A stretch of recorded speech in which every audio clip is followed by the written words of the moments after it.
student, now we are going to study the third application of dimensional analysis. Our third application is to derive the relationship among physical quantities. Third application में हम लोग ये सीखेंगे कि अगर हमारे पास एक फिजिकल क्वांटिटी है और उसका डिफरेंट फिजिकल क्वांटिटीज से क्या रिलेशन हो सकता है जिनके ऊपर वो डिपेंड कर सकता है, या फिर कोई अगर हमारे पास ऐसा फार्मूला है जो कि करेक्ट नहीं है और हमसे ये कहा जा रहा है कि इसकी करेक्ट फॉर्म क्या होगी, इसको ड्राइव करके आपको निकालना है। दोनों के लिए एक ही मेथड है, यही मेथड है। तो इसके लिए हम इसको एक एग्जाम्पल्स के थ्रू देखते हैं।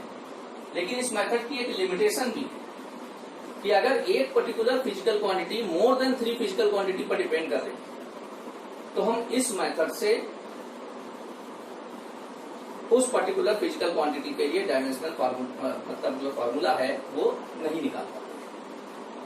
दूसरी बात, अगर किसी भी फिजिकल क्वांटिटी के फॉर्मूले में एक्सपोनेंशियल, लॉगरिथमिक टर्म या फिर ट्रिग्नोमेट्रिकल फंक्शंस इन्वॉल्व हैं तो ऐसे फार्मूले हम डायमेंशनल एनालिसिस की हेल्प से डिराइव नहीं कर पाते। एक और ड्रॉबैक है डायमेंशनल एनालिसिस का कि जब हम इस मेथड को भी स्टडी करेंगे हम लोग तो इसमें कांस्टेंट ऑफ प्रोपोर्शनलिटी लेंगे। उस कांस्टेंट ऑफ प्रोपोर्शनलिटी की वैल्यू हम डायमेंशनल एनालिसिस के मेथड से नहीं बता पाते। ये डायमेंशनल एनालिसिस की कुछ लिमिटेशंस है। इसको स्टडी करने से पहले हम लोग एक चीज और समझ लेंगे कि जो हमारी फिजिकल क्वांटिटीज होती हैं उसमें बहुत सारी फिजिकल क्वांटिटीज ऐसी हैं जो वेरी करती हैं, जिनकी डायमेंशंस होती हैं, और कुछ फिजिकल क्वांटिटीज ऐसी भी हैं जिनकी कोई भी डायमेंशंस नहीं होती। जैसे एंगल है, एंगल इक्वल टू क्या होता है, आर्क अपॉन रेडियस। आगे चल करके आप स्ट्रेन पढ़ेंगे elasticity. Strain is also defined as the ratio of increase in length to the original length, one form of strain. तो angle equal to arc upon radius कहा, आर्क भी length है और रेडियस भी लेंथ है, तो length upon length, तो unit क्या हो गई, खत्म हो गई। यूनिट कुछ नहीं, लेंथ की यूनिट एल है, लेंथ की यूनिट मीटर है और दोनों ही लेंथ है। आर्क भी तो उसकी यूनिट भी मीटर और रेडियस भी तो उसकी यूनिट भी मीटर, मीटर मीटर कैंसिल हो गया, तो एंगल की कोई यूनिट नहीं। जब यूनिट नहीं तो उसकी डायमेंशन नहीं। इसी तरीके से strain ratio of change in length to the original length, दोनों लेंथ है तो यूनिट कैंसिल आउट हो जाएगी, यूनिट लेस हो जाएगी फिजिकल क्वांटिटी। तो जब यूनिट नहीं इसका मतलब डायमेंशन। तो हमारे पास जो फिजिकल क्वांटिटीज हैं वो भी दो तरीके की हो रही है। एक वो है जिनकी डायमेंशंस होती हैं, एक वो है जिनकी डायमेंशंस नहीं होती। इसी तरीके से जो हमारे फिजिकल कांस्टेंट है वो भी दो हैं। जैसे कुछ फिजिकल क्वांटिटीज हैं जिनकी डायमेंशंस होती है, जैसे प्लैंक कांस्टेंट है, यूनिवर्सल ग्रेविटेशनल कांस्टेंट है, कैपिटल जी, इससे फेमिलियर है आप, न्यूटन्स लॉ ऑफ ग्रेविटेशन में पढ़ा है आपने। प्लैंक कांस्टेंट अभी आपका आगे आएगा। इनकी डायमेंशंस होती हैं, लेकिन जब अभी हम इस मेथड को बताएंगे तो इसमें कांस्टेंट ऑफ प्रोपोर्शनलिटी होगा, उसकी डायमेंशन नहीं होगी। जैसे पाई है, एक्सपोनेंशियल में जो ई आता है, एक्सपोनेंशियल फंक्शन में ई की कोई डायमेंशन नहीं होती। तो ये हमारी कुछ ऐसे कांस्टेंट हैं जिनकी डायमेंशंस नहीं होती। तो हमारे पास कांस्टेंट भी दो तरीके के होते हैं, with dimension and without dimension. अब आप बात करते हैं इस मेथड कि किस तरीके से हम फिजिकल क्वांटिटी के लिए रिलेशन निकालेंगे। तो एक एग्जांपल लेते हैं। Suppose A particle is moving on the circular path. A particle is moving on a circular path.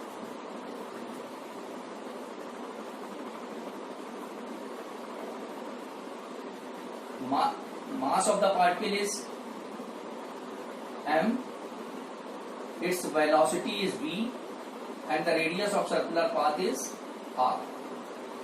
particle is moving like this and it is performing a uniform circular motion. When a particle is performing uniform circular motion, a centripetal force is acting on the particle which is directed toward the center of the circular path. जब कोई भी particle circular path पर uniform circular motion करता है, uniform circular motion further हम लोग study करेंगे आगे सर्कुलर मोशन में, फिलहाल यहाँ पर एक क्वेश्चन समझने के लिए कि जब कोई भी पार्टिकल यूनिफॉर्म सर्कुलर मोशन करता है तो पार्टिकल पर एक सेंट्रीपिटल फोर्स एक्ट करता है जिसकी डायरेक्शन सेंटर की तरफ होती है, इसीलिए इसका नाम सेंट्रीपिटल फोर्स है। और ये फोर्स जो है पार्टिकल के मास m, रेडियस r और इसकी वेलोसिटी v पर डिपेंड कर रहा है। It means when a particle is moving on a circular path and performing uniform circular motion, a force is acting on the particle and this force depends upon the mass of particle, velocity of the particle and radius of the circular path. Then you have to find out the formula for centripetal force. तो question आपका क्या कह रहा है? You have to find out the formula for force. तो आपको force के लिए फार्मूला निकालना है। तो यहाँ पर तरीका यह है स्टार्ट करने का कि जिस फिजिकल क्वांटिटी के लिए फार्मूला आपको निकालने के लिए कहा जा रहा है उसको सबसे पहले आप स्टार्ट करेंगे। अब क्वेश्चन में हमें यह देखना है कि ये फिजिकल क्वांटिटी जिसके लिए फार्मूला हमसे निकालने को जो कहा गया है वो किसके किसके ऊपर डिपेंड कर रही है। तो according to the question force हमारा डिपेंड कर रहा है मास, रेडियस और वेलोसिटी पर। तो हम इसको डायरेक्टली प्रोपोर्शनल कर देंगे, F is directly proportional to mass, velocity and radius. अब करेक्ट फार्मूला निकालने के लिए हमें मास, वेलोसिटी और रेडियस की डायमेंशंस पता होनी चाहिए। तो हम इनकी डायमेंशंस अपनी तरफ से लेट कर लेंगे। तो let A, B, C are the dimension of mass, velocity and radius. X y z ले सकते हैं, P Q R ले सकते हैं, किसी की भी डायमेंशन A और किसी की भी B ले सकते हैं, उससे कोई फर्क नहीं पड़ेगा। आप मेथड को सीखिए। इसके बाद नेक्स्ट स्टेप क्या होगा? F equal to constant of proportionality remove करेंगे, यहां से एक कांस्टेंट K इंट्रोड्यूस कर देंगे। K is constant of proportionality which is dimension less. K m to the power A, B to the power B, R to the power C, and this is your equation number 1. Where K is a constant and remember this constant is dimensionless.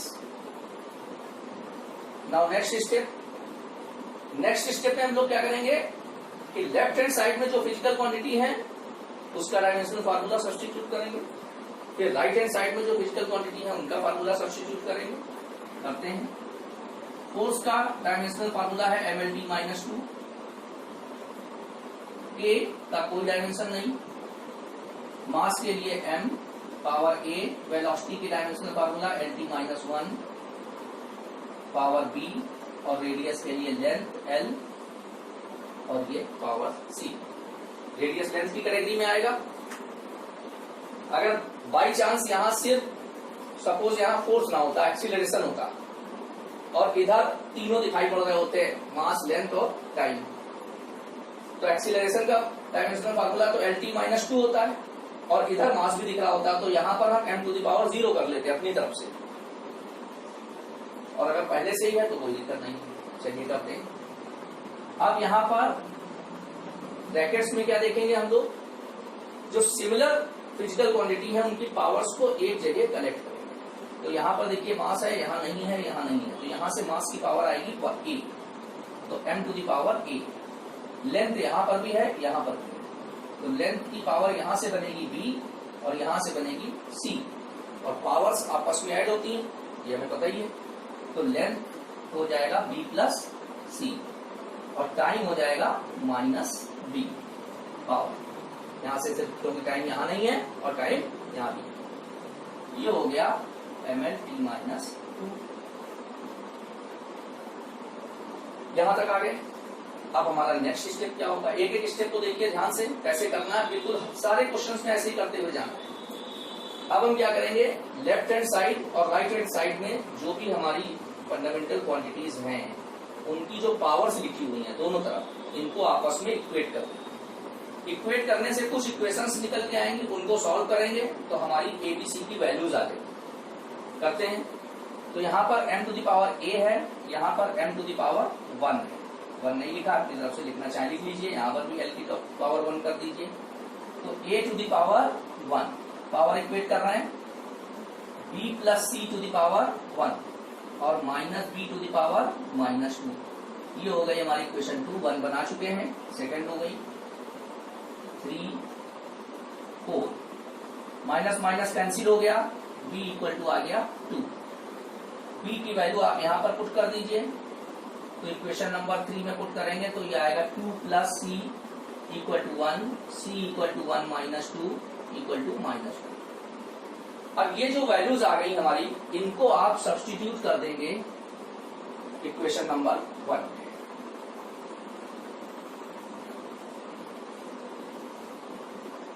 Using values of a, b, c in equation 1, we get f is equal to k m to the power 1 b to the power 2 r to the power -1। ये value put कर दी हमने। अब जो power negative है उसको आप denominator में ले जाइए, k mv square by r, this is your final formula, k mv square by r। लेकिन अभी आप आगे चल करके देखेंगे जब सेंट्रीपिटल फोर्स का डेरिवेशन करेंगे हम लोग यूनिफॉर्म सर्कुलर मोशन के कॉन्सेप्ट में, तो ये फार्मूला आएगा F is equal to mv square by r। इसका मतलब k की वैल्यू क्या है 1, लेकिन हमें पता नहीं। तो यही इस मेथड का ड्रॉबैक है कि ये जो कांस्टेंट ऑफ प्रोपोर्शनलिटी है, इसकी वैल्यू हम इस मेथड में नहीं निकाल सकते। अब जरा अभी जो हम लोगों ने एक क्वेश्चन किया था करेक्टनेस वाले एप्लीकेशन में, t equal to 2 pi l upon g, ये क्या था? Time period of simple pendulum, time period of simple pendulum which depends upon length of the pendulum and acceleration due to gravity। और इसकी correctness में हमने check करके देखा था कि ये फार्मूला करेक्ट नहीं है। अब इसकी करेक्टनेस को तो हम चेक कर चुके हैं, अब इसकी सही फॉर्म क्या है ये हमें निकालनी। तो यहां से ये तो क्लियर हो रहा है कि जो टाइम पीरियड है सिंपल पेंडुलम का, टाइम पीरियड आप जानते हैं क्या होता है, time taken by pendulum to complete its one oscillation. ये लेंथ और ग्रेविटी पर, एक्सीलरेशन ड्यू टू ग्रेविटी पर डिपेंड कर रहा है। तो हम इसी तरीके से इसका फॉर्मूला स्टार्ट करें। तो यहां से देखिए t is directly proportional to, हमने किया l g, डायमेंशंस ले ली a b, फिर इसको किया t equal to k l to the power a g to the power b, फिर हम डायमेंशन सब्स्टिट्यूट करेंगे तो t की डायमेंशन t, k की कोई डायमेंशन नहीं, l to the power a, g की डायमेंशन l t माइनस 2, ये हो गई। इसके बाद हम यहां से t इधर हो जाएगा, पावर से एक जगह करेंगे तो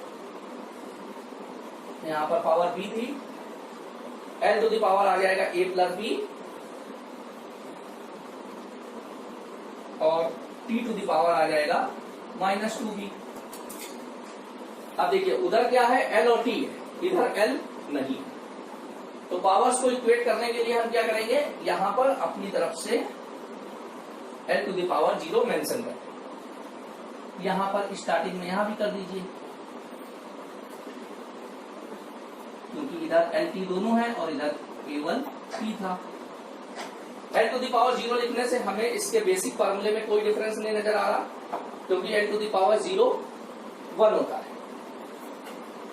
अब क्या करेंगे, पावर्स को इक्वेट करेंगे तो a plus b equal to 0, this is your equation number 2, because this is your equation number 1, and minus 2b equal to 1, क्योंकि t की पावर यहाँ माइनस 2b है और यहाँ t टू द पावर 1 है।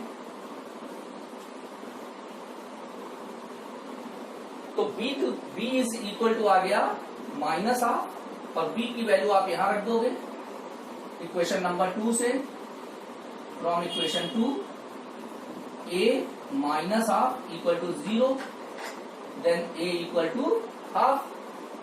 अब a और b की वैल्यू आप इक्वेशन नंबर 1 में पुट कर दीजिए, तो t equal to k l to the power half g to the power minus half.